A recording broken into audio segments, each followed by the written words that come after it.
Nawabad NA 209 ऐं PS 42 ते GDA तरफ़ां इलेक्शन जी मुहिम खे तेज़ कयो वियो आहे।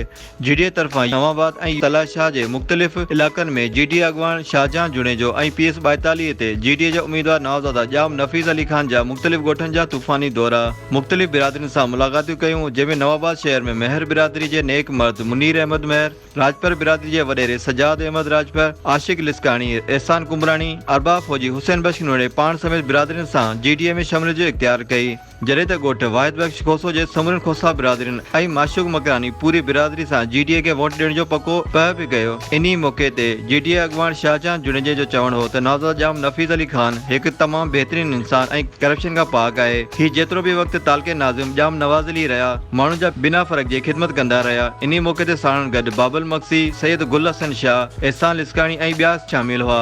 लियाकत खोसो, मीडिया दा न्यूज़ SD, जाम नवाज़ अली।